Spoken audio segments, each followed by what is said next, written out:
First and foremost, giving all honor and glory to the God of our forefathers, the God of Abraham, Isaac, and Jacob, for his mastery, his love, and his ability to the ability for him to come and wake us all up this morning and get us here safely. I thank him this day for even allowing us to be here, to be able to come together, to communicate, to be able to have dialogue. What I do want to address, I want to first talk about our organization, d.c.b. d.c.b,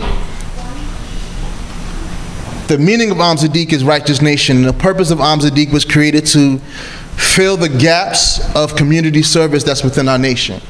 Oftentimes, we know how to sing, we know how to praise, we know how to speak, we know how to do all of those elements, but we don't know how to service our community. And, part of the reason, if you read in the prophecies of Ezekiel and Isaiah, that we went into slavery was because we were treating each other badly. We had no care or concern for one another. We were even making slaves out of fellow Israelites. These things were things that we did that caused us to go into captivity, and it was well deserved. So part of reversing some of that, the epidemic and the crisis that we deal with today, is to do those things we were supposed to do initially. Care for your brother, care for your people, have concern about them, because our condition is a common condition. Don't get knowledge yourself and then get a lofty head. You have to be able to take the knowledge and go back down and reach out to get other people out of that pit that you were once in. And even if you were born in this way of life, we are still in the pit because we're still living in the circumstance. We're still living in America. Our people are still dying. So we need to do whatever we can to make sure that, especially those who have the knowledge of self, that we can change the circumstances and the conditions of our people in this day and time. Agreed? Hallelujah. So first and foremost, I want us to focus on some concepts. Oh man, you mean it ain't working for me, man? That's messed up. This is prejudice, man. This is prejudice, man. Am I pressing the right thing? That's what it is. Okay, let me go back. Can somebody define objective for me? Aim. Without Bias. Without bias. Aim. The object, right. That's also another interpretation for objective. But for this, I'm looking for more of that version. The objective is the aim. You are totally right. Impartial. Now, can somebody define truth? Honesty. Facts. Objective, truth. Unbiased, facts. Oftentimes, especially in religious settings, we're given our version of the facts, our version of the truth. The truth should always be objective. What Chief Benjamin and Rabbi Benjamin gave you was fact-based evidence concerning the conditions of our people. It's not coming from a personal point of view where I'm just telling you what I feel, but I am telling you what actually happened. Now, I know sometimes you're watching TV and you see people having debates and arguments, but the facts are the facts. You have this thing now that Trump is doing called what? Alternative facts. Alternative facts is my version of the truth. Right. I am giving you my version of what I think the truth is. This is not the job of us here today at the Valley of the Dry Bones or any lecture that we do. Our job is to give you the objective truth. That means it's going to be plain, it's going to be given with facts, and then it's these things that you can take and look up on your own. See, part of this is not just to go, yeah man, that was a good lecture, I like the brother, I like how they taught. Take the information and run with it. Take the information and do your own research on it. I did the Black History Month lecture. Some of you that were there, I've been here that when I did it, and I talked about the Hidden Figures movie. And me and my girlfriend went to see the movie, and I stood back and I looked and I said, after I finished, I said, babe, you know, how come I didn't notice? How come I didn't know that my sisters were responsible for putting the first man on the moon, or on space?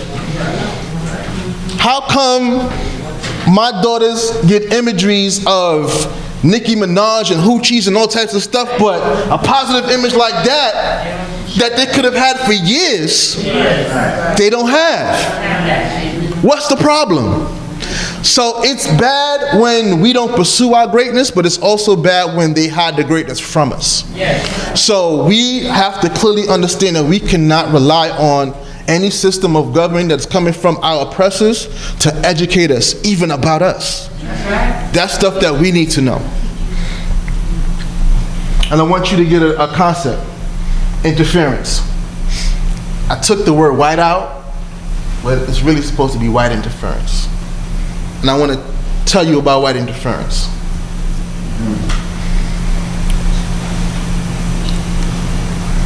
White supremacy has taught that by nature the black man is inferior. By nature, he can't accomplish these things. He needs a hand, he needs a help, he needs a big brother. His brain is not that big.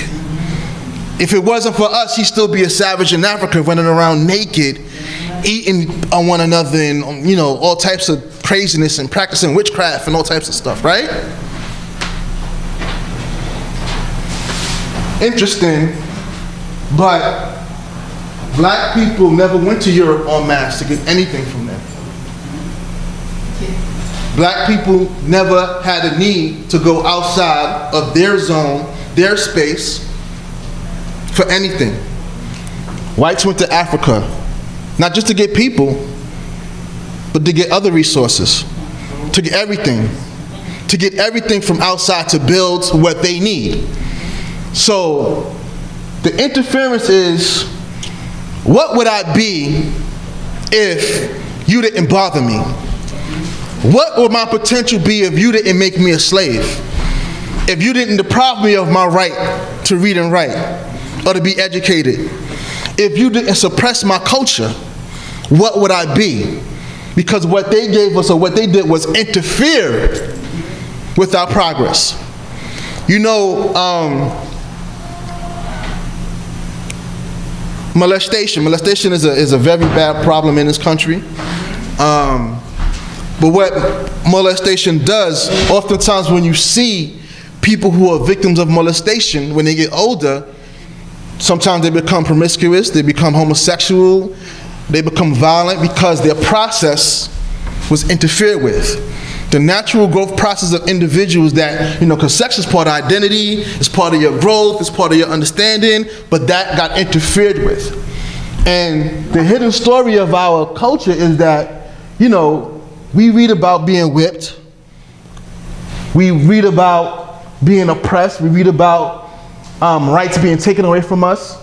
But like Dr. DeGrasse says, those hidden perversions that these people came with when they grabbed us from our home in West Africa, we don't hear about that too much.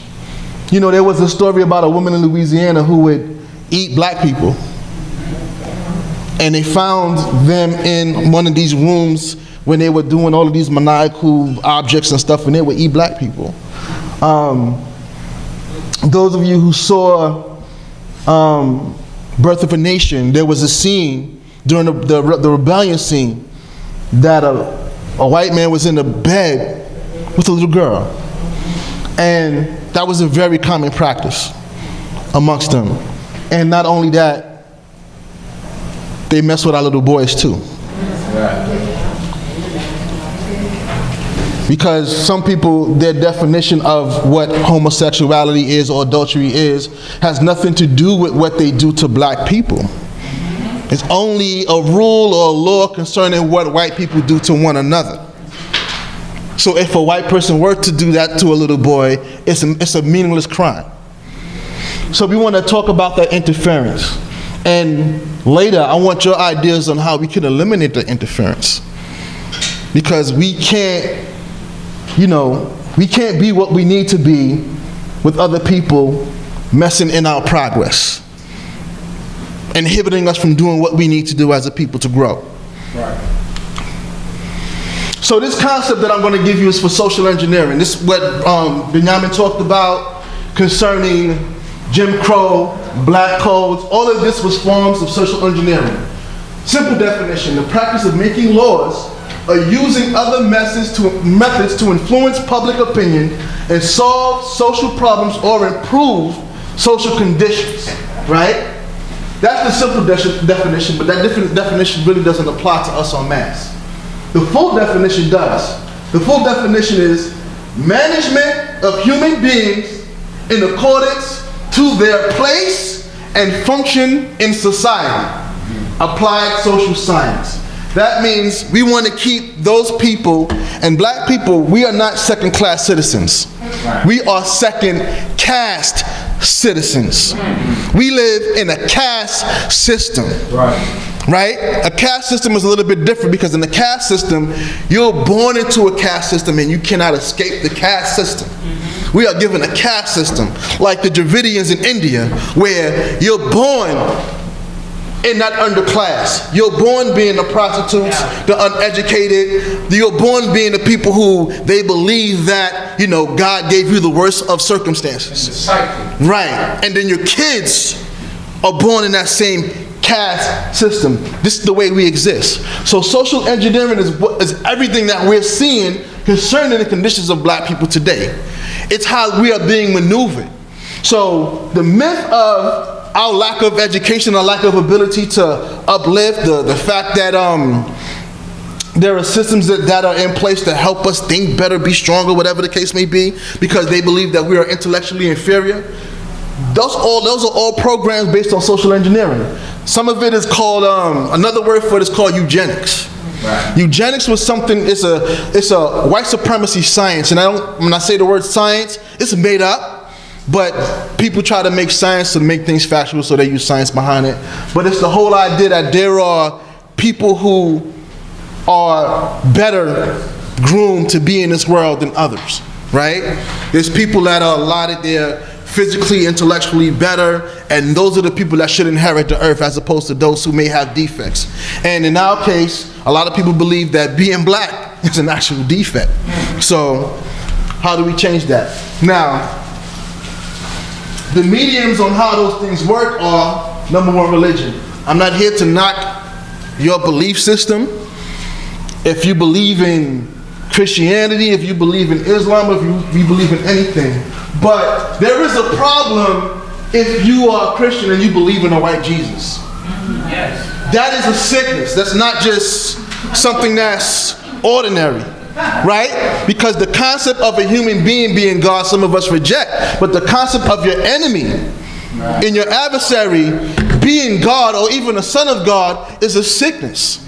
Because you can never have freedom with the belief that your oppressor looks like that. Right? So most of the concepts that we see, I don't have the picture, but you see the Christian picture with the guy with the blonde hair and the blue eyes. Let me tell you how off that picture is. Do you know the percentage of people in the world with blue eyes? 10% of the people in the world have blue eyes. It's not a common thing that happens with human beings. Blue eyes is a definite deficiency. This is part of their science. That means that there's certain things that happen that didn't trigger enough light to create that brown stimuli in their eye, whatever the case may be. So therefore you have blue eyes. And with a blue eye, you don't see that good. What they don't tell you, they call it's beautiful. It's not good because you don't see that well. Your color palette is very much off because you have blue eyes. It's a deficiency. Right, it's a deficiency and you are sensitive. Right? And then you have the blonde hair, which is extremely rare amongst people. Only a certain group of people from a certain place really have blonde hair. Right? Except for the Aboriginals, which have some type of thing where they have black skin and blonde hair coming out, but that's another story. Now we have the miseducation. Malcolm said that only a foolish people let the enemy teach their children. Right? And why do I call it miseducation? Because your children live in a white supremacy system, and the main way they get their indoctrination in white supremacy is through school. A lot of us believe that it's TV, but you have to remember they spend more time in school than they actually spend with you. They spend more time in school than they spend in the religious institution. They spend more time in school than watching TV. Oftentimes, you may not notice that TV reinforces a lot of the garbage that they are learning inside school. Now, I'm not saying that math is bad. I'm not saying that science is bad. But when it comes to history, history has a great problem, and white people are not historians. I'm not telling you that they're not good historians. They are not historians. You can't be a white supremacist and an historian at the same time. Because history deals in fact, right? But white supremacy deals in making sure that that fact is skewed to support the idea that white people are superior. So therefore, you have books that will say that Egyptians were Caucasoids, when clearly they called themselves black people, they named themselves black land, everything about them means that they are black. They identify themselves as black. When you do your history and research, never look at an archaeologist's opinion of what the people are. Look at what the people call themselves. My brother Don Lex is here, right? So he does a lot of research on the Sumerian culture. If you look at Sumerian pictures, right? Not the ones that are written, there's some that are in limestone, because those are all white because everything in the picture is white. But you look at how they identify themselves as black people. They have the ability to draw things white, and they have the ability to draw things brown. They chose to draw themselves brown. They actually called themselves, or the land was called land or people of the black heads, right? And then you listen to people say, oh, you're talking about the hair. Why would they talk about hair when they have a word for hair? They call themselves people of the or land of the black-headed people, because that's how they identify themselves. So what we find now is just a new culture that is trying to diminish our ability to be somebody, right? But we were somebody before we got here, and we will always be somebody. Entertainment, news media, social services, politics and government, economics, and us. That's not United States of America, that's us, that's black people, right? Part of the problem is that every brother ain't a brother, man. Every brother ain't a brother. Every sister ain't a sister. You have to clearly understand that there are people that they are working on behalf of your adversaries. This is common in warfare, right? And in warfare, you got people that are called traitors. You want to call them Benedict Arnolds, whatever the case may be, but they're working on behalf of the government to oppress us. You know, you want to have a good agent provocateur. The agent provocateur is somebody that looks like you, act like you, that can infiltrate what you're doing. There's probably an agent right here, right now. I don't know, right? But it's what it is, right? But clearly, those things that we can't control, we can't do nothing about, we leave in the Most High's hands. But those things that we can't control, we have to do more things about that. Right. We have to stop being our own worst enemy. We have to stop teaching and educating our daughters and our sons on ignorance and that things are okay. Oh, girl, it's okay if you do that. No, it's not okay. Oh, you can do this if you want to, son. Do this. It's not okay. All of these things are not okay. Like that process that Benjamin had laid out is very important, because we need a process. Not just of development, of redevelopment, because so much was taken away from us that we need to begin to reestablish. So I want to talk about white privilege and where it comes from. I know we went through Jim Crow and we talked about the black code, but I want to step back into how this whole concept of whiteness actually started, because it is a made-up concept. It is not true. Everything that you learned in schools about skulls and heads and how people are superior because they're taller and smarter was all a false narrative, right? This is the origin of white privilege. Only one fear was greater than the fear of black rebellion in the new American colonies. That was the fear that disconnected whites, that means the average white guy, would join black slaves to overthrow the existing order, because the rich had everybody under subjection. So if they saw that, wow, you know, if the blacks and the whites got together to take us over, that'll be easy because we're a small percent of that population. And if they really understood what we were doing to them and the manipulation that we were practicing against people, they will overthrow us. And it's sad, but white people are being subjected today. They just can't see it. In the early years of slavery, especially before racism as a way of thinking was firmly ingrained, in the early years of slavery, especially before racism as a way of thinking was firmly ingrained, while white indentured servants were often treated as badly as black slaves, there was the possibility of cooperation. That means that we can't let these people ever join hands. We can't let poor whites and poor blacks, because remember, the Irish weren't considered up to the standard of the white Anglo-Saxon Protestants. Right. Neither were Jews, neither were Italians, neither were the Polish, neither were those people. But you had to invent a watchdog society, somebody that could keep others in check. So you grant them a little bit of privilege. Not a lot. They're not like you. They're not on that level. They're not trillionaires and millionaires and billionaires. But you grant them a little so that they can feel important and always keep you at bay. And please, every time I write something with the source, check out the source, please. Virginia 1676, right? This is the origin of all of this concept. Nathaniel Bacon formed a movement that was at first anti-Indian, but became anti-aristocratic. Became an anti-aristocratic movement that came to symbolize mass resentment against the Virginia establishment called the Bacon Rebellion. Hundreds of white freedmen, white bondservants, joined by black slaves, staged an armed insurrection against the Virginia colonial elite. The rebellion was suppressed but became a benchmark in the creation of white supremacy and institutionalized racism. We got to separate those people.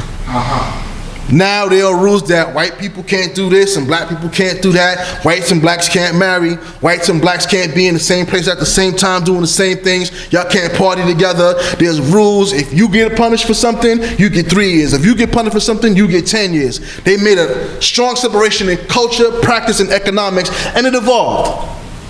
What we're seeing today is exponential in the effect of what happened here. Because remember, it began in 1676, but you know how everything happens. The ball gets rolling, you figure out better ways to do what you do. Right? So now, it's more hidden, it's more technical, it's more socio-economic in nature.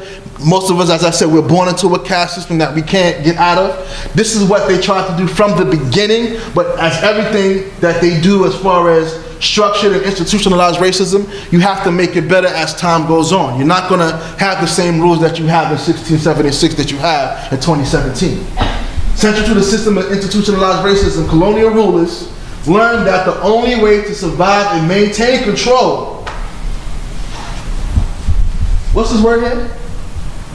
Control. I hear y'all, this ain't loud enough. What's that word? Control. That's what all this is about. That's right. Control. If I am ignorant and stupid by nature, you don't have to control me, because that's my nature. Right? If I don't know how to read and write, if I'm not intellectually superior, then you don't have to control me because I'm already inferior. That's my nature. You don't have to tell birds to fly. You don't have to tell fish to swim. That's their nature. Right? But control is what they need, because they're going to take it away from us and they don't want us to rise to that point. Control was to keep their enemies divided. I want to read that again. Central to the system of institutionalized racism, colonial rulers learned that the only way to survive and maintain control was to keep their enemies divided, white and black. They learned that by developing a system of inequality between the black and white servants, they could mold the allegiance of the English poor to the masters. So now, white people started getting what is called privileges that black people didn't see. Therefore, their affinity to the master's not so bad. He's not oppressive. He's not this. He's not that. Because you're beginning to separate the way you treat black and white together. The colonial assemblies began passing measures that over time, over a half century at least, piece by piece, law by law, began constructing the slavery codes that developed this unequal treatment of whites and blacks. At first, measures were passed outlawing sexual relations between blacks and whites, installing worse penalties and punishments for blacks, This dichotomy in how people were being treated, but built in an equal structure of racial slavery, where black laborers were slaves, but white laborers were not slaves.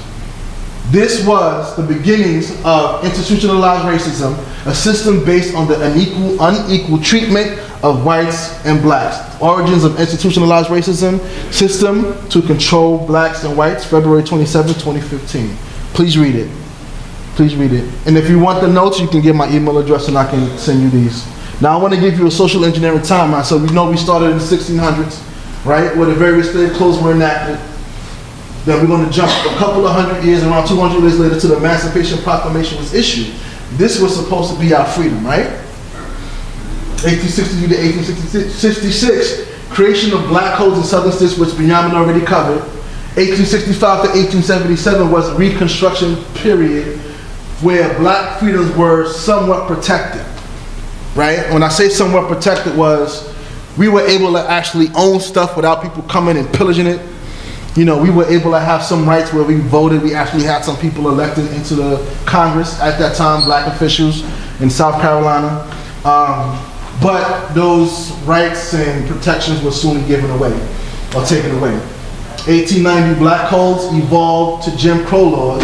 1890 to 1965, Jim Crow laws, or Jim Crow segregation and discrimination laws.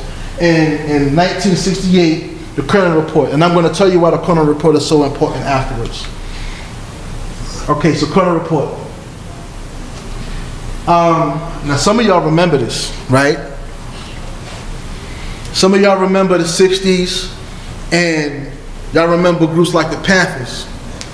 Y'all remember the Nation of Islam. Right. Y'all remember Marcus Garvey movements were started in the 20s, but people were still trying to find their way as far as black independence, black truth.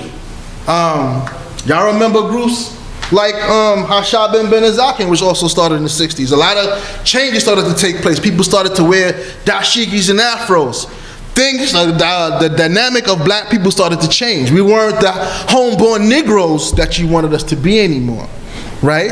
And there was a lot of uprising and revolution. And this uprising and revolution wasn't that type of revolution where years before the people were a little bit scared. These brothers and sisters were out ready to die for their rights, because at this point it was like, okay, enough is enough, right? We fought all your wars, we did all of this, and you're still killing us. That's the problem. President Lyndon Johnson, he formed an 11-member National Advisory Commission on Civil Disorders because of the riots. In July 1967, to explain the riots that plagued cities each summer since 1964, and to provide reconciliations for the future, the Commission's 1968 report, informally known as the Kerner Report, concluded that the nation was moving towards two societies, one black, one white, separate and unequal, unless conditions were remedied. The Commission warned the country faced a system of apartheid in its major cities. The Kerner Report delivered an indictment of white society for isolating and neglecting African Americans, and urged legislation to promote racial integration and to enrich slums, primarily through the creation of jobs, job training programs, and decent housing. President Johnson, however, rejected the recommendations. So, all of the stuff that they talked about, to this day, it still exists. Never changed. And I'm going to go into what they did to actually make our situation worse. April 1968, 1 month after the release of the Kerner Report, rioting broke out in more than 100 cities following the assassination of civil rights leader Martin Luther King Jr. In the following excerpts from the Kerner Report summary, the Commission analyzed patterns in the riots and offered explanations for the for the disturbances.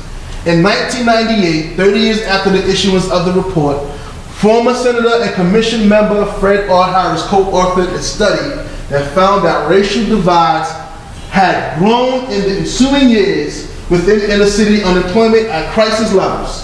Opposing voices argued that the Commission's predictions of separate societies had failed to materialize due to the marked increase in the number of African Americans living in the suburbs.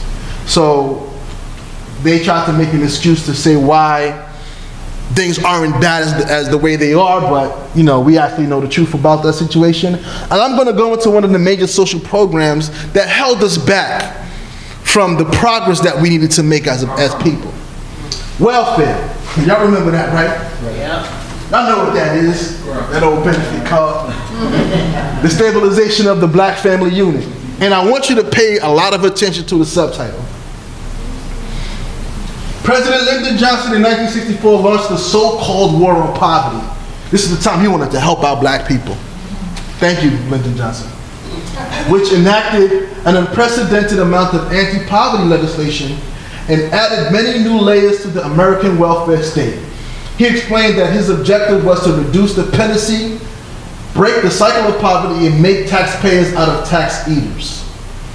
As of 1965, the number of Americans living below the official poverty line had been declining continuously since the beginning of the decade. It was only about half of what had been 15 years earlier.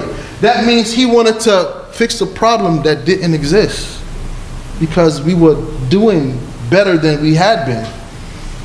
So that's usually what they do to hold you back from trying to accomplish what you need to accomplish. Between 1950 and 1965, the proportion of people whose earnings put them below the poverty level had decreased more than 30%. The black poverty rate in particular had been cut nearly in half between 1940 and 1960. But what was special about 1940 and 1960? Do any of you have any idea what was going on around that time? Bombings. Nah. I mean, that stuff was happening, but In terms of what, world history? in terms of us as a community, 1940s and 1960s. we began to rely on one another. So we took that separate but equal. Okay, you don't want to include us? We're going to form our own schools, our own communities, our own businesses. We began to employ ourselves. So we began to work and get money out of the white community and rotate money within our own community. Right? So that increased our level of our economic status. You know what I mean? We weren't at the level of whites at all, but we had a greater sense of community and camaraderie with one another. But what we didn't have was those small things. We didn't have those protections. We didn't have those rights to vote. But we didn't need them for much of anything. Right. Yes, ma'am. Oklahoma was a big example. That was a big example. Black Wall Street. We had businesses, banks. Black Wall Street was in a position to do business with other countries. Right? But that's not good for white supremacy. Those things don't work for white supremacy. Can't happen. Right? We can't have Negroes doing better than white folks. Come on, man. In various skilled trades during the period of 1936 and 59, the incomes of blacks relative to those of whites had more than doubled. We were getting paper. We were getting paper, and we weren't doing it with them. We were relying on one another to increase our communities, and we were accomplishing our goals. So what this war on poverty was really a war to slow black people down from progress. Despite these positive economic trends for blacks, the welfare state in America expanded dramatically. Why? Why don't you give us loans for our businesses? Why don't you help give us bank? Why don't you stop the discrimination so we can make even more money? But that's not the point, right? The stabilization of the black family unit, once again, between the mid-60s and mid-70s, the dollar value of public housing quintupled, did I say that right? Quintupled. And the amount spent on food stamps rose more than tenfold. From 1965 to 69, government provided benefits increased by a factor of 8.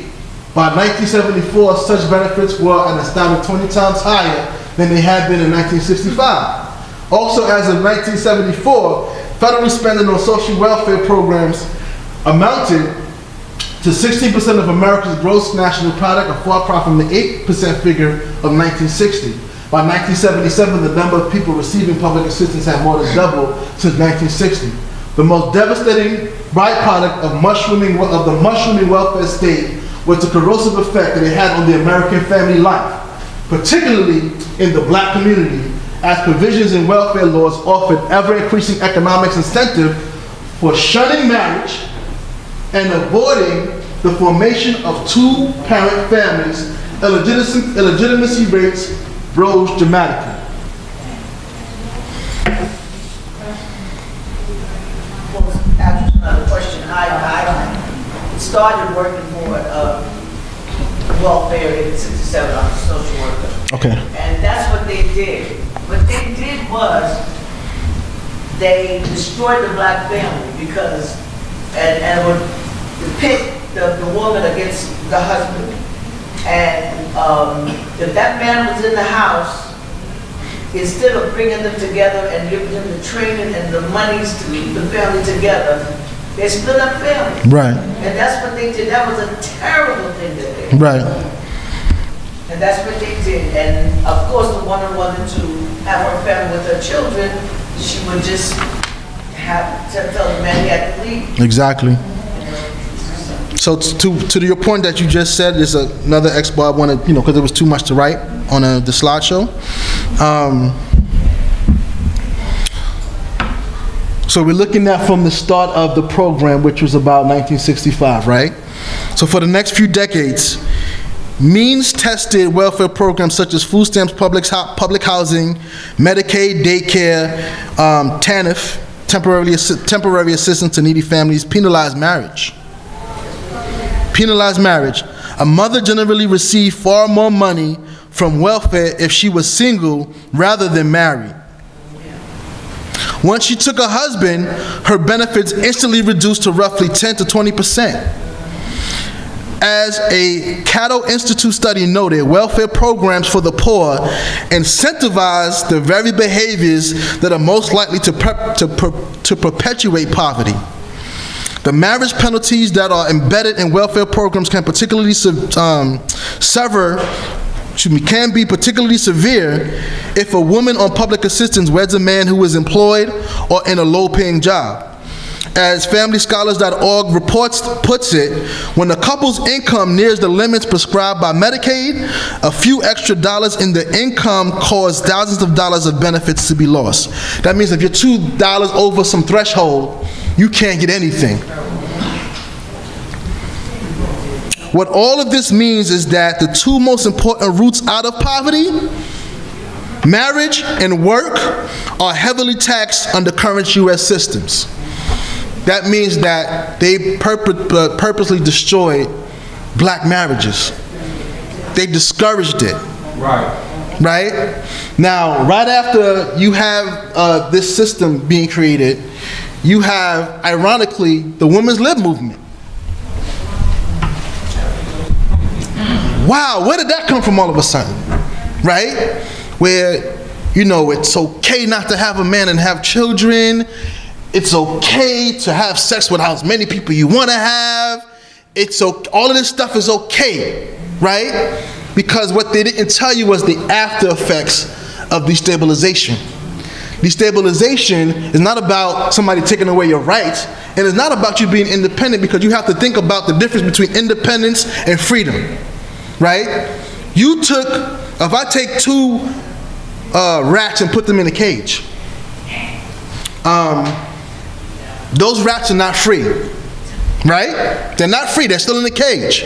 If I take one rat out and put it in its separate cage, that rat may be independent from the other rat, but that rat is still not free. So what you did was, you just put us in two different cages.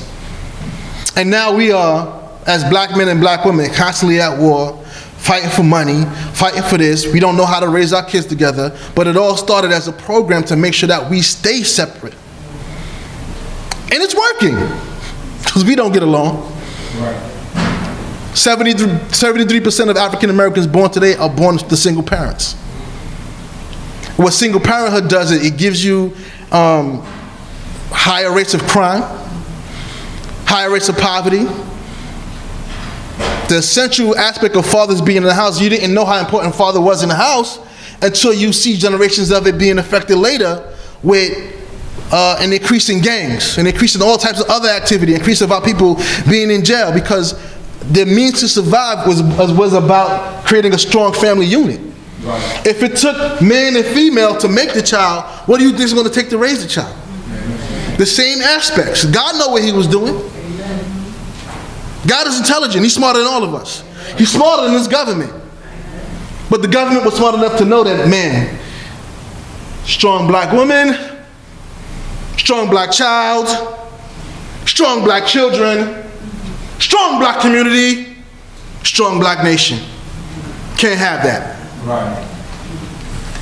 To continue, William Galston, who served in the 90s as Deputy Assistant to the President for Domestic Affairs, estimated that the welfare system with its economic disincentives to marriage was responsible for at least 15 to 20% of the family disintegration in the United States. Libertarian scholar Charles Murray has placed the figure at somewhere around 50%. By Murray's reckoning, the growth and increased liberalization of the welfare complex have eroded the traditional ethos of working class communities that people once held, who worked at low wage jobs, and men who married the mothers of their children in much higher esteem than unwed parents who became wards of the state. The results of welfare policies discouraging marriage and families were dramatic. And out-of-wedlock birth rate skyrocketed amongst all demographic groups in the U.S., but most notably African Americans. In the mid-1960s, the out-of-wedlock birth rate was scarcely 3% for whites, 7.7% for all Americans overall, and 24.5% amongst blacks. By 1976, those figures had risen to nearly 10% for whites, 24.7% for all Americans as a whole, and 50.3% for blacks specifically. And today, the number stands around 29% for whites, 41% for the nation overall, and 73% for blacks. In other words, the entire country is moving rapidly into a wrong direction, but blacks in particular have reached a point of veritable catastrophe. The devastating societal consequences of the family breakdown cannot be overstated. Father-absent families, black and white alike, generally occupy the bottom rung of America's economic ladder, regardless of race or ethnicity. The poverty rate for single parents with children is several times higher than the corresponding rate for married couples with children. According to Robert Rector, Senior Research Fellow with the Heritage Foundation, the absence of marriage increases the frequency of child poverty 700%. And it constitutes the single most reliable predictor of self-perpetuating underclasses. Articulating a similar theme many years ago, Martin Luther King said, "Nothing is much needed as a secure family life for a people to pull themselves out of poverty." Family is the core of nation. Without it, we have nothing. Ain't no single nobody doing anything, because you're independent. Right. Your job is to take care of yourself. The whole concept, and we'll get into it later, of cooperation is something that they destroyed amongst us as a people. We need to get it back if you want to have anything of any sort of community or nation to build. Mass incarceration.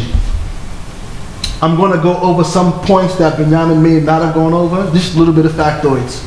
From the mid-1970s to the mid-80s, America's incarceration rate doubled from about 150 people per 100,000 to 300 people per 100,000. That just doubled. From the mid-80s to the mid-90s, it doubled again. By 2007, it had reached an historic high of 767 people per 100,000 people before registering a modest decline of 707 people per 100,000 in 2012. In absolute terms, America's prison and jail population from 1970 until today has increased sevenfold, from some 300,000 people to 2.2 million people. The United States now accounts for less than 5% of the world's inhabitants, but about 25% of its incarcerated inhabitants. Which means that this country believes in jail because it believes in slavery. That's right.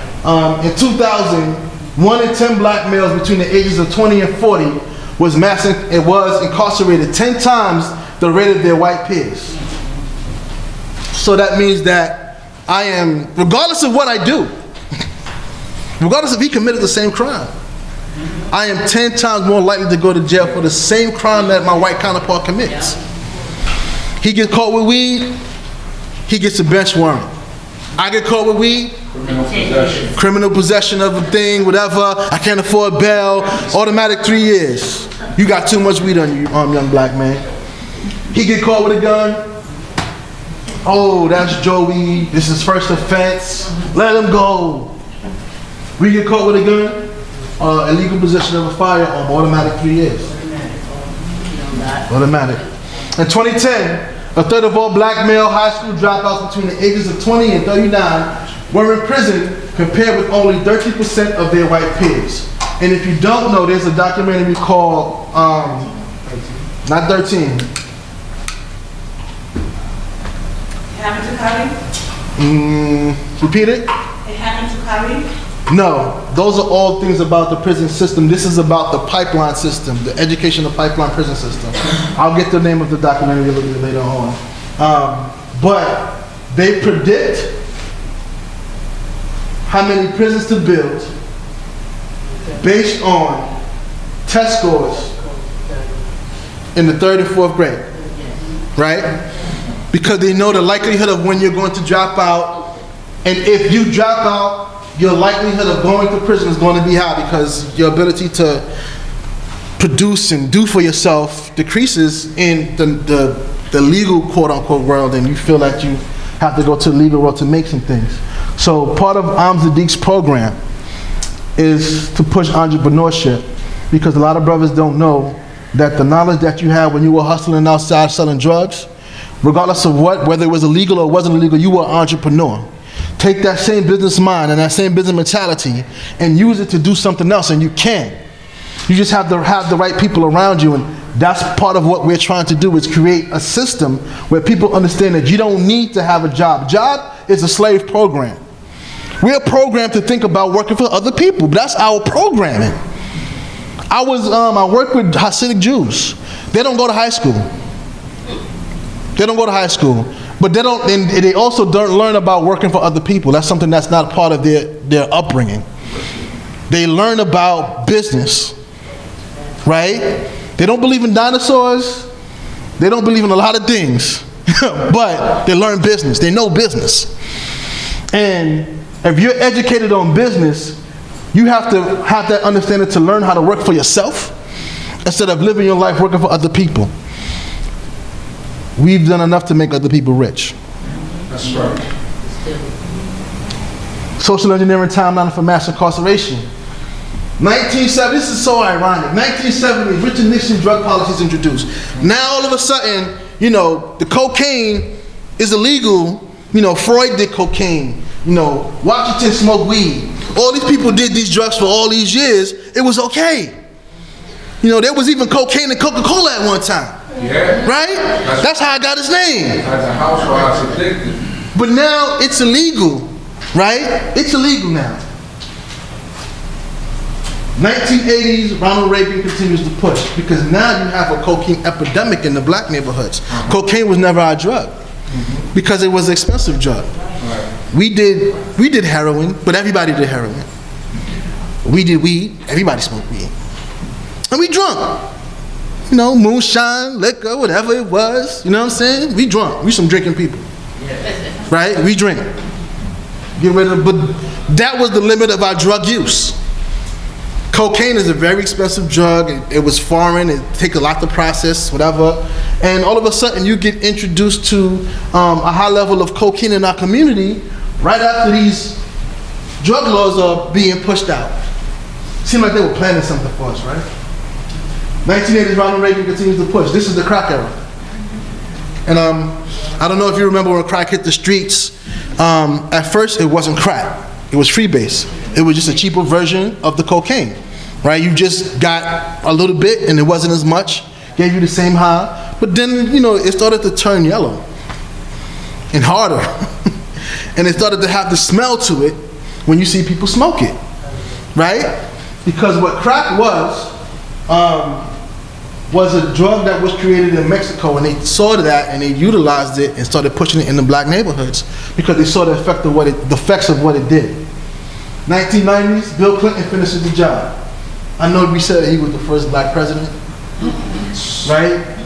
I know, but he did the most damage to us as any president. That's right. Prior. he brought black people into jail en masse. He fed the prison industrial complex during his era. And to that, I'm glad Hillary did not win. I'm not happy that Trump won, but we have to wise up. We need our own. We need to begin to protect ourselves because nobody that gets into that office is for us. We have to be for us. And we have to make them come to us with our vote, as opposed to us automatically voting for somebody that's in the Democratic Party. We don't have to do that. Let them cater your vote, like the Jews do. They have to find out, well, who are you voting for, Jew? Who are you voting for, independent? Who are you voting for? Because we need your vote. When your vote is needed, then your opinion is respected. But if your vote is automatic, you get taken for granted. Other social engineering projects. AIDS. AIDS was supposedly an invention by, I think they invented it in New York, not mistaken. And it suppressed the immune system, allowing other diseases to take you out, right? They began to use it in drugs and put it in certain neighborhoods, whatever, to decrease the population. Now, how AIDS works, there are a lot of good documentaries on AIDS now, but there are oftentimes people who are going to third world countries and giving the population AIDS. So when you have these people that say, oh, we're going to give you a vaccine shot to help you out, we're going to help you out with malaria, whatever the case may be. Black people in these countries have a natural immunity to malaria because they've been living with it for so long. They don't need your help. But all of a sudden, we have AIDS crisis in Africa. We have Ebola now. There's going to be something else, right? Because they're always trying to invent things that they pattern. And AIDS is a pattern disease, meaning that somebody engineered it and got a patent for the disease, meaning I own this disease. So I can give it to you when you want it. But you have to pay for it. And I own the cure. I can give you the cure when you want it. Child support laws. I know this is heavy for some people, right? But let me tell you how child support laws work. Early child support laws were really meant to create an atmosphere where the kids are always being taken care of, but it wasn't a taxation on black men. Now, if you do not pay your child support, you go to jail, putting you in greater debt to child support, right? And not being able to do things to work, which kind of sounds like that vagrancy law, right? So his thing is taking away your ability. They'll take away your license. Some people will incarcerate you because you are being taxed for poverty. Now, this is not for This is not for things for people who are out there having random sex and not taking care of their children. You deserve what you get. But the laws are not designed for those people. These laws are designed for the everyday person that's trying to work and survive. And it's hitting black people especially hard because when you go to a child support court, you don't see nothing but our people there because we already have the separate households. We already have the separate families. We're groomed to think that way. Homosexuality. Now, this is not in any way, shape, or form to get at people who may be homosexual, but you have to clearly understand that black people in this situation are far cry from anybody else in this situation because this is part of our interference. This is part of a culture that is trying to groom us not to produce, and therefore is telling us that this is okay. Under the Nixon legislation, his advisor said, why don't you use this as a tool in order to make sure that, they don't produce that much? Wow. Because if you push that idea, right, if you invade their minds with certain things earlier on, then the likelihood of them coming together and making kids, not going to happen. They're not going to have children. They don't believe in families. Right? And now the ideas are even being promoted in the things that you watch on TV. They're introducing it into cartoons. Right? That your children watch. Kids are attracted to colors of cartoons. That's a scientific fact because they like the way the colors look. Right. But they introduce those concepts and then it becomes a thought pattern and next thing you know, gotcha. Right? So when it comes to us, we have to put ourselves in a separate category. yes, I do feel sorry for people who are of other persuasions that go through these problems, but we have to start thinking about us and not everybody else. Abortion and Planned Parenthood. Planned Parenthood was started by Margaret Sanger. She was part of the original eugenics society in America, and she hated blacks. She hated the concept of having kids. She hated all of that stuff. But what she designed a plan, her plan was, you can't just go as a white person and tell black people you shouldn't be having kids or abort your children, right? And she started up trying to tell families not to have kids. You have to do that to other black people. So her main agents for this was the church. She went to black preachers and started promoting them to tell people that it's okay to have less children or practice this, whatever the case may be. I'm not saying that to go out and have a bunch of children, but abortion is a far cry from making sure that you plan childhood and your births and different things of that nature.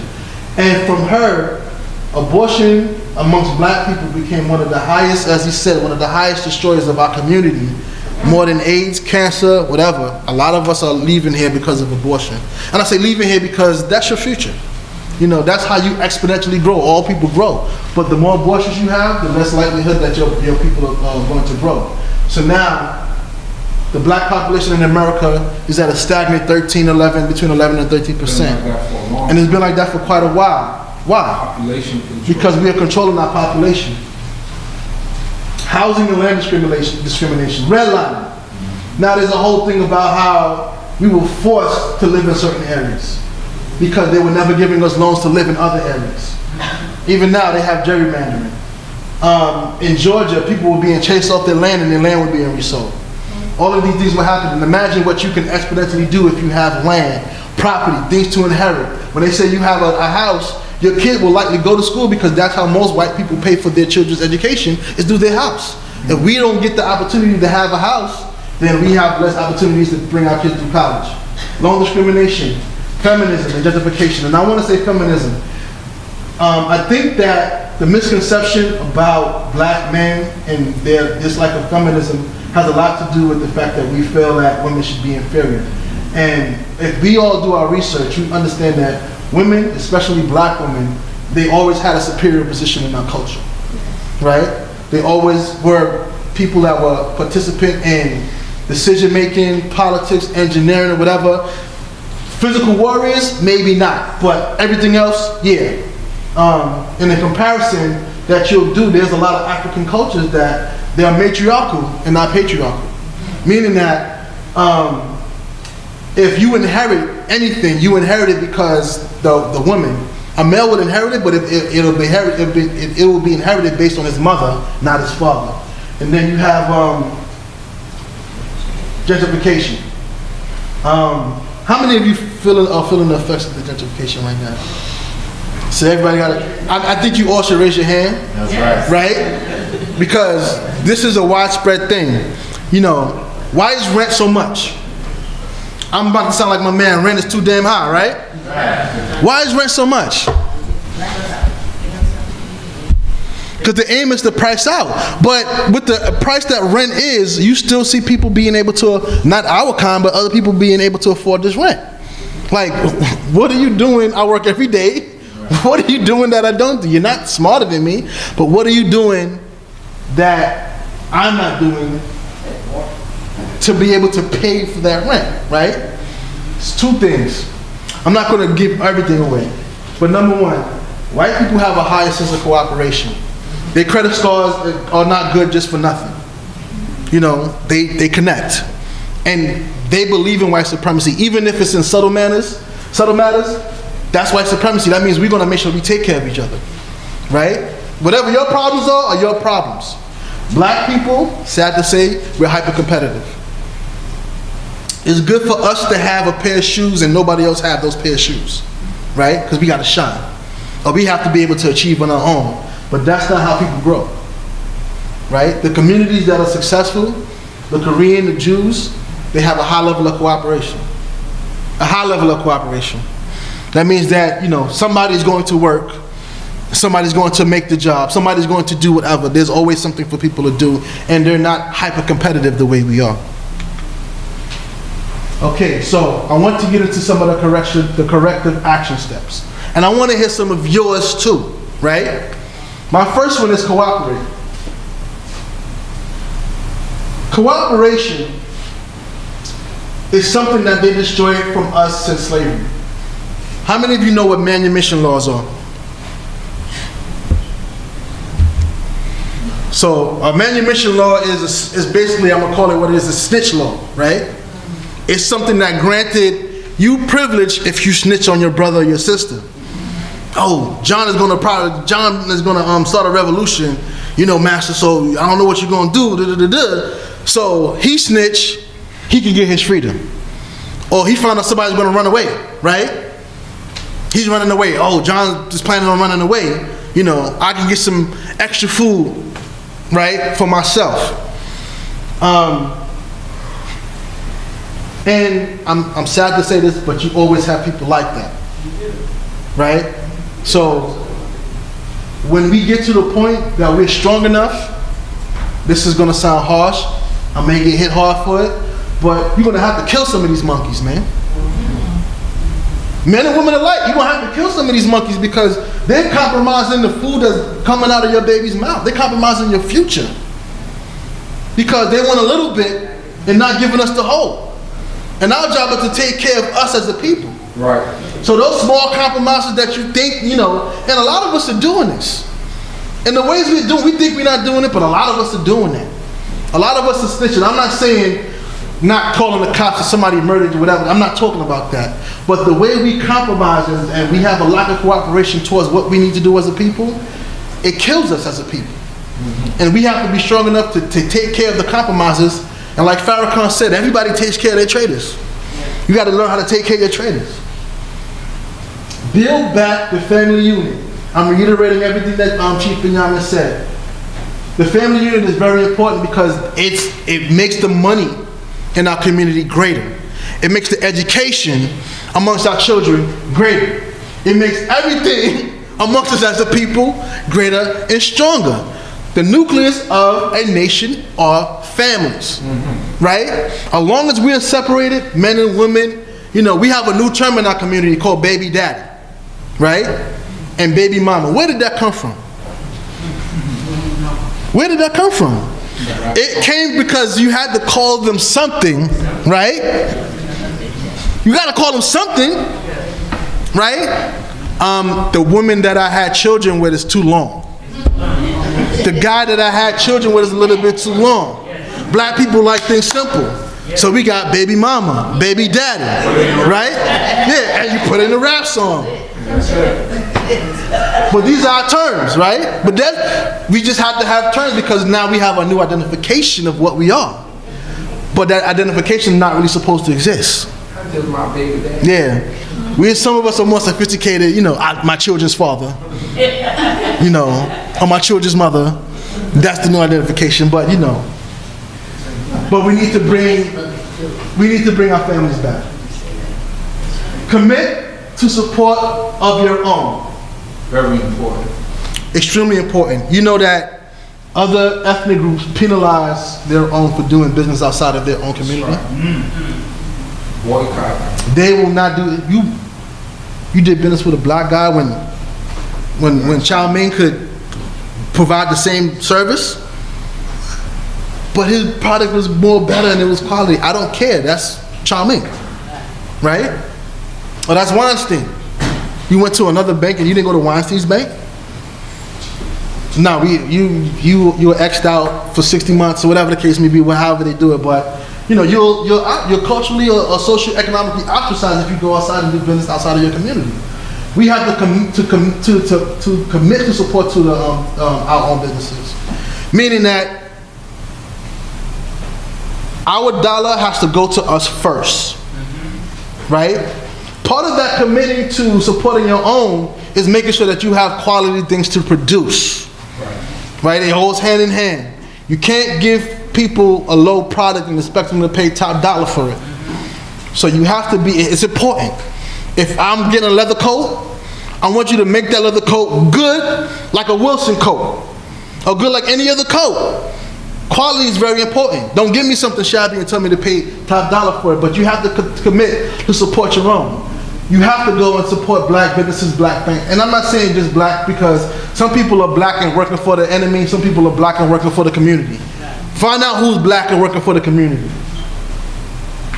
Alternative and supplemental education. As I said before, why didn't I know about Hidden Colors?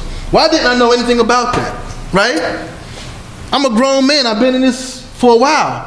I don't know anything about Hidden Colors, but all of a sudden the movie comes out, everybody's watching it. Oh, that's a good movie. That's part of my history's gone. Part of my history was just absent for 30-something, 40-something years that could have benefited a lot of my offspring, could have benefited children, could have inspired them. They say that education is people gravitate to education when they see themselves in it. So black people do better in school when they see that they are fit inside history. If they know that they accomplished some things, or their people accomplished certain things in history, they'll be more involved in it. They understand it. They'll want to be mathematicians and physicists. Right now, all of a sudden, we don't have that level of supplemental education because we're waiting for the adversary to educate us about us. That has to stop. So when you go home, your kids, they have school, that's all good, but make sure they read a book about them. Make sure they have some level of education about them. Make sure that they have pictures that they can see themselves, that they can relate to, that can build themselves up. Make sure you talk about proud black women that did good things. Sojourner Truths of the world. You have to talk about those things because it gives them that confidence. You have to talk about the Malcolm X's. You have to talk about the George Washington Carvers. And you have to keep on talking about it. It's not a time where my history happens. My history is every day. These people existed, and they contributed to us as a people and our adversary society. So they had to do their job twofold. Always have a supplemental education, and hopefully, you know, with the help of my sister, we'll work on some things to bring to the community so that we can have some level of supplemental education where after school, we're going to have some black education. We're going to have some things that can teach you about what black people did, Mansa Musa, and how Africans had checks before we even thought they had, you know, ancient times, they used to write checks to each other. The level of medicines and stuff that they used to have to cure diseases that they helped Europe to cure a lot of their diseases and problems. There's a lot of things that we did to accomplish to help the world, but we're not being told about it. And remove the compromises. I kind of said that already, but I think I need to reiterate it. They gotta go. Compromises have to go. Because compromises, they're not just compromising themselves, they're compromising our future. And you don't always have to remove a compromiser by doing some harm to them, but you have to be able to convert those people into thinkers. Convert people who don't know any better into people who care about their people and their movement. That's all.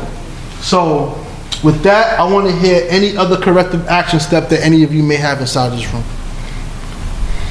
I know y'all got something. I know y'all just in here like something that you've thought about to make our plight a little bit better. Well, I thought about when you were saying that some of them, you know, some people we have to kill some of them. Right. Take you back to Harriet Tubman, when her brother said that he couldn't go any further, and she said, well, I'm going to have to kill you. Right. And that's going to, I'm down with that. Right. I would expect Ema Taria to say something like that too, right? Once again, we got to remove the compromises. Any more? Yes. That's just like the picture that the young woman had played to be a slave. Right. And she didn't want her baby to be a slave. Right. Down to Kuwait. Right. And killed him. Right. And sad to say, that happened to a lot of our people, where, you know, there were stories of women who refused to have their children born in slavery. They would jump over.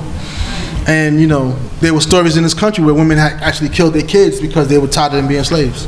So, I need some more. Rhonda. Money, banks. Right.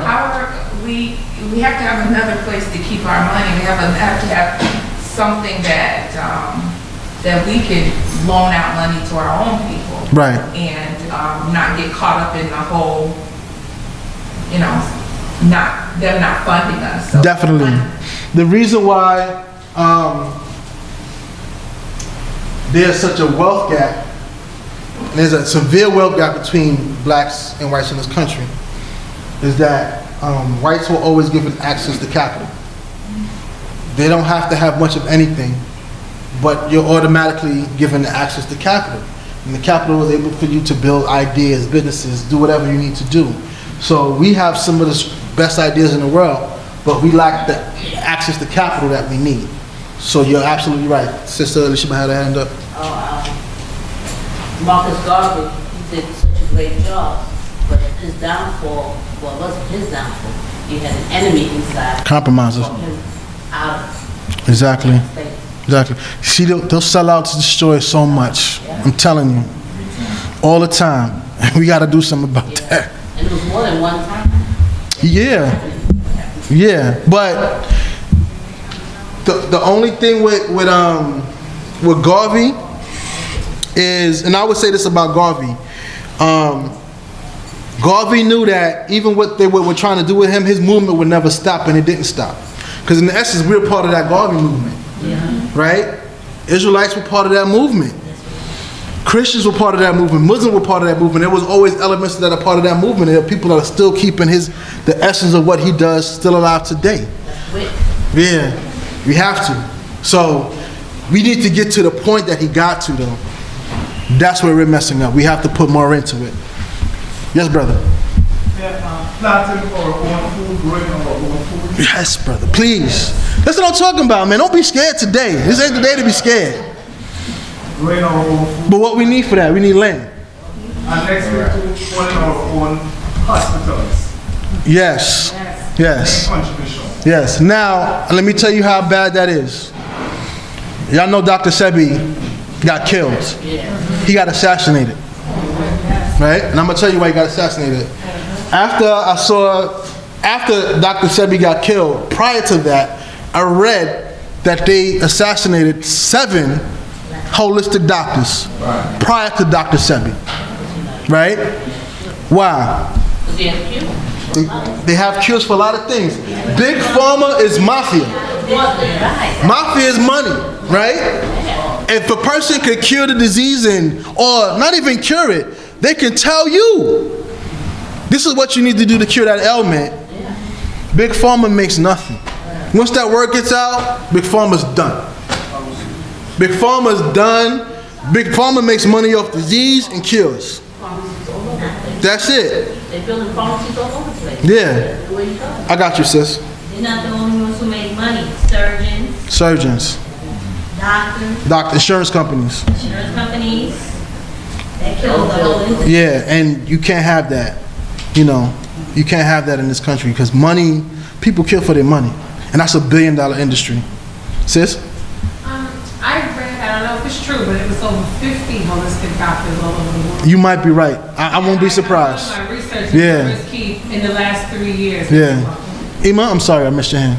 I was going to say, I have a daughter who's a police lieutenant.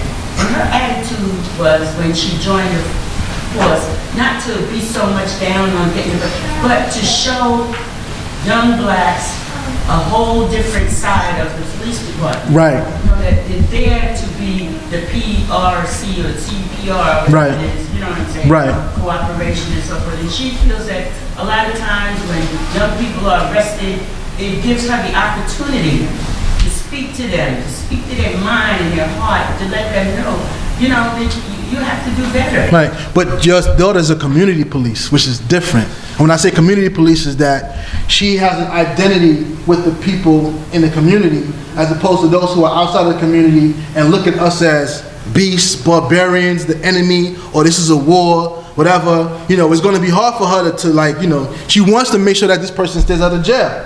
But the other person, they don't care. I got a collar. The more collars, the more better. The better I look. You know what I mean? So it's a stark difference. We need more of our people on the force. That's true. Definitely.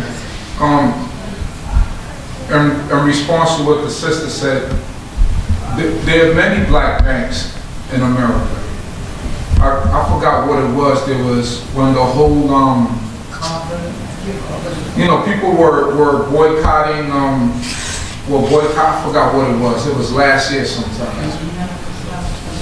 The Lando Castile and, Right. and what was happening. That's when I found out that there were a lot of black banks in America. And one of the things that a lot of people don't know is that Dr. King got killed because his whole message had changed. Economic. And, in 1963, he gave I have a dream speech. 1968, he didn't have that dream anymore. Right. He told Harry Belafonte that he was afraid that he integrated his people into a burning house. That's right. And the thing about it was in 1968, the day before he got killed, when he went to make a speech in Memphis for the people that were striking down there, I think it was the bus union. Bus union strike. Right. The sanitation or whoever it was, he was saying, listen, boycott Wonder Bread. Yes. Stop giving your money to Coca-Cola. Right. Take your money out of they white banks and put it in black banks. Right. Put it in black credit unions. So his message when he left out this earth wasn't the same message that they continue to give us. Right. That they continue to give us every Martin Luther King Day. Right. I have a dream. Right. That wasn't the way he died. He didn't die that way. There is a thing, they call it the hidden speeches of Dr. King, right? So after he did have his dream speech and all of that good, let's come together, children, white children, da da da da, they say that all of his speeches after that were absent, especially after Malcolm X died. They say that after Malcolm X died, he began to be more like Malcolm X. And all of his speeches from those 3 years seem to be missing. Like, nobody knows what he's talking about. Or those are not pushed or whatever the case may be.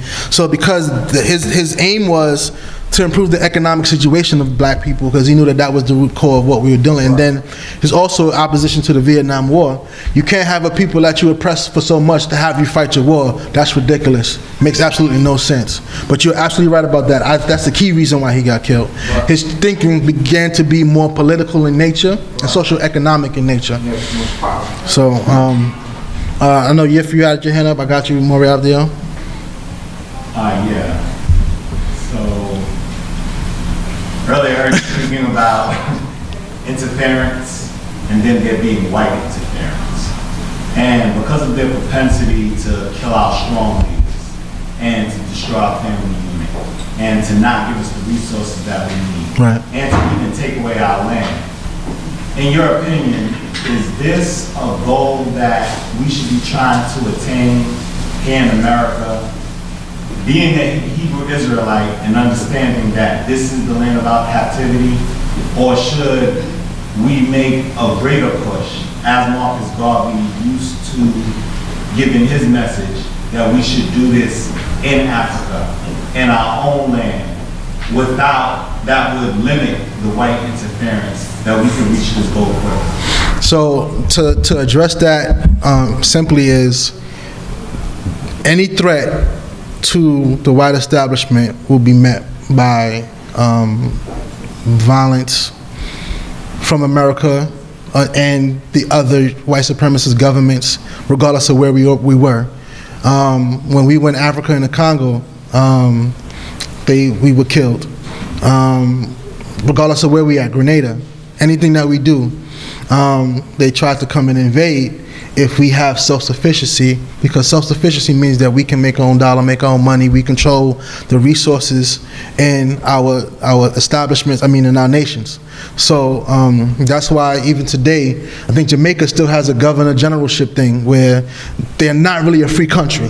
They're given the illusion of being a free country, but they're still governed by England in some way, shape, or form. They still have a level of interference from outside influences in that government. So we want to make sure that we get to a point where it's going to be baby steps, because there's but so much you can do in the land of your captivity amongst foreigners, but you can take steps. And one thing that we don't do is we have a tendency not to protect what's ours. There's one thing I like about the Nation of Islam is that, Farrakhan has bodyguards. It makes sense. If I'm going to say some stuff, maybe I need some brothers to protect me, right? Maybe you need a real regimented system of brothers that are disciplined, that are dedicated to a cause, that are willing to put their lives on the line to make sure that you stay alive. And they be tested and they be scrutinized often to see whether or not they're working for you or working for the enemy. Garvey had it. Garvey had a guard for the women and a guard for the men. Right? These things are important because we're a people, we're a nation. And if nobody's protecting us and what we have and our property and our rights, then we should protect it. Right? And at least it shows that we are given the effort to do such. Right now, you know, not to say that as a people we're soft, but to say as a people we're soft. Right? Soft not as in we've been beaten down, we've been downtrodden, and every time we do something, we're tired of going to jail. They lock COINTELPRO like people under the jail for nothing. Right? We don't want to go through that anymore, but at the same time, we have to just become smarter. You know, there are a lot of people internationally. I'm not saying go join a terrorist group at all.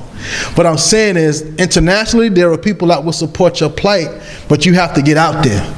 You know, and that's one thing that Malcolm did that made him a threat, was he garnered international support for the cause of black people. You know what I mean? And we have to begin to do the same. There's Israelite communities all over now that we're discovering that can be utilized to our benefit. There's people that are out that are waiting. I mean, Ghana opened up citizenship to every African American in this country. Right? So you could have dual citizenship in a country like Ghana. The reason why Haiti was such a disrespected country was because that Americans felt that if the idea of revolution came to these shores, then the insurrections will be crazy. And remember, Haiti gave safe haven to anybody that was part of that freed them from slavery. So if you were able to be free and go to Haiti, then you were able to build it up. But white supremacists couldn't see that happening. You couldn't see a nation full of ex-slaves building or prospering. So therefore, they, in essence, disenfranchised it. They deliberately made it poor. They deliberately cut it off from trade, deliberately cut it off from things that was essential for it to produce, and took all of the resources out of the country. You know what I mean? So that's why you have to watch. You have to watch puppet leaders.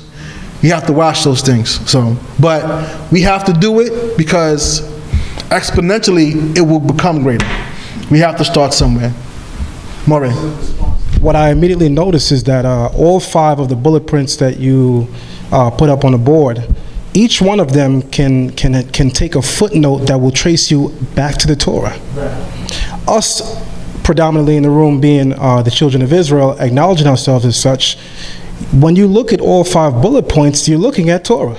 You can actually put a footnote that'll lead you to places in the first 5 books. So what we need for our growth, what we need for our success as a people, will ultimately always be Torah. We don't like to talk in that language, but that is still the reality. That's one of the reasons why we don't become effective in implementing any of these great tools and ideas, is because we separated from Torah, right? We think that we can have cooperation void of Torah. We think that we can build back the family unit void of Torah. And immediately when there arises a leader, a group of people, or a community that starts equating spiritual sciences with these types of movements, nobody automatically wants to follow you because you sound religious. But the reality is, every single one of these brilliant strategies to uplift and grow our people for success can lead you right back to the Torah. The Torah has to be the basis for which we effect all of our growth and all of our ideals and ideas. Amen. And Benjamin actually covered that. He covered that need for us to be our spiritual, you know, because which he said, if God is not included in all of the things that we do, then everything is null and void. He has to be part of the plan. So definitely, so we're all on the same wavelength today. Amen. So, Oh, this is a hand. Okay. Just go back to gentrification when you were talking about gentrification. Yes, ma'am. I'm an administrator in the hospital. Right. In this past, a couple weeks ago, one of my residents came to me and told me that they were instructed by the attendings that, you know, the people that are coming in, whether they have a little side pain or, you know, they need their gallbladder out. Right. Because we need our surgeries to come up. We need our volume to come up. If they're saying that, and I was shocked when he said it because he was even uncomfortable with it. Right. And he was saying, they said, gallbladders and hernias. That's all we want to fix, gallbladders and hernias. But this hospital is pandering to the gentrification that's in areas in downtown Brooklyn. Right. Trying to bring the money in. Right. But it's clear that people that can live in those high rises will go across the bridge to get better health care than here in Brooklyn. Definitely. So what it brought to me, and I got one mind to call the health department, the state on them. Right. What it brought to me is that they're still using our people as guinea pigs, and that we have Get out. our people are coming in that they're not educated on the system. Right. And that they, now we've always been skeptical as black people of healthcare anyway. Right. From the Tuskegee and all of, being held as guinea pigs. But that's still going on.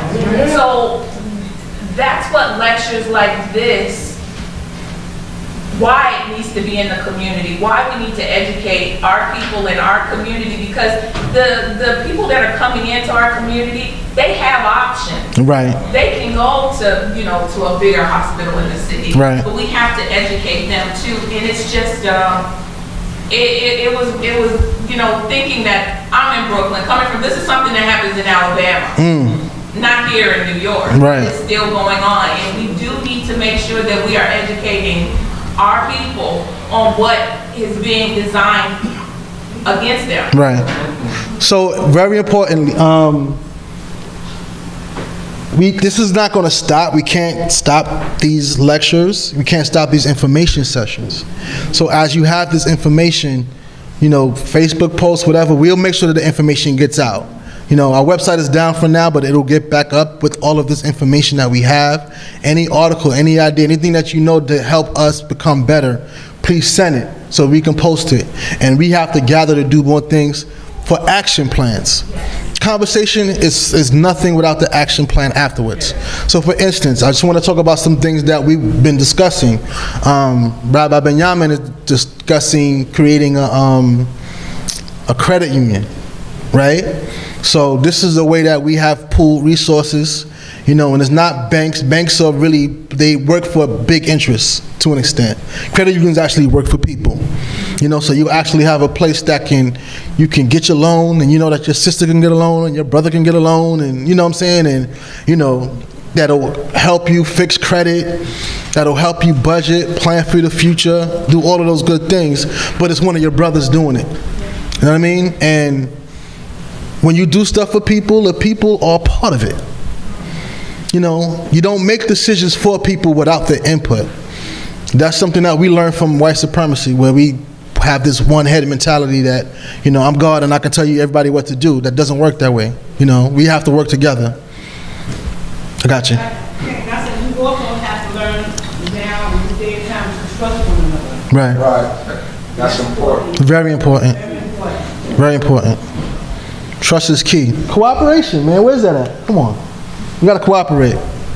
Cooperate is built on trust. You know what I mean? All cooperation is built on trust. We have to build that. If you have educators in your community, pay them. Pay them their money. Because what they value and their worth is more than you can understand. It's worth it.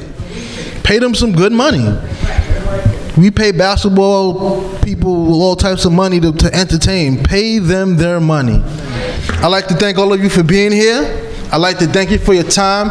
This is beautiful, and we need more of this. All right? Next time, bring a friend. But bring a friend that can contribute to this cause. You know what I mean? Somebody that can learn, but somebody that can build.